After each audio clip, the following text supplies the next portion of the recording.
Hello and welcome to the channel. It's me, Chris Brooks. I would like to show you a speech now which was done at the House of Lords by Lord Moynihan of Chelsea, and he is demanding that the cost benefit analysis of net zero is really looked at because he doesn't think it's worth it.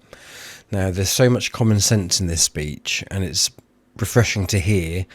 So I just thought I'd share it with you. So I hope you enjoy it. Let me know what you think in the comments and I will speak to you soon. Bye for now. My Lords, I thank my noble friend Lord Frost for calling this debate and for his excellent opening remarks, and I call attention to my register of interests.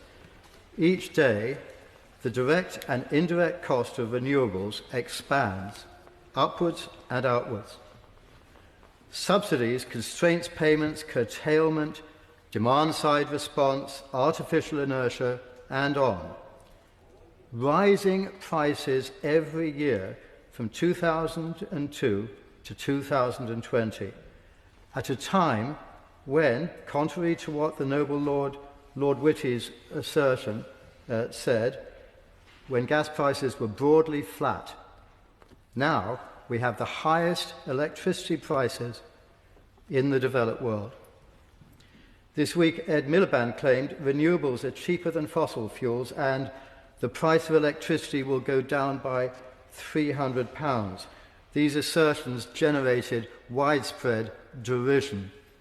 The Centre for Policy Studies called them nakedly dishonest, saying the £300 figure is pure garbage.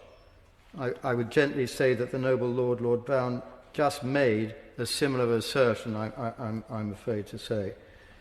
We are told that net zero can be achieved at modest cost, but behind almost all those claims are the assertions of DESNZ.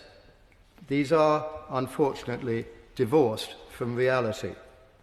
Lord Frost mentioned experts discrediting DESNZ's figures.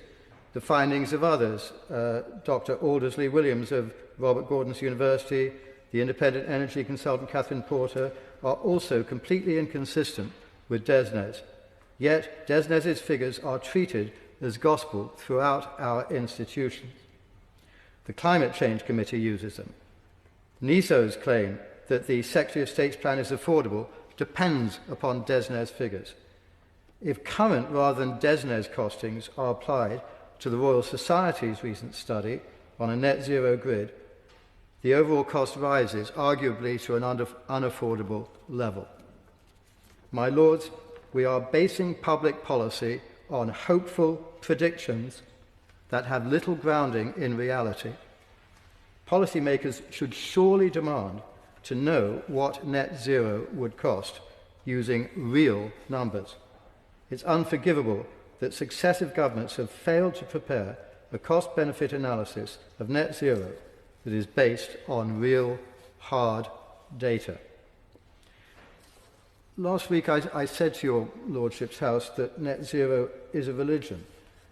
How else can one interpret its proponents' head-in-the-sand approach? Entire industries destroyed in this country: cars, aluminium, steel, North Sea oil. And for what? China's carbon emissions are already 5 times the entire emissions of the entire European Union. India is about equal to the EU, but rising fast. We ourselves are a rounding error. Why pursue this extraordinary destruction of value in our economy, spending huge random amounts that will not, as the noble Baroness Hayman, who is now not in her place, put it, save the world?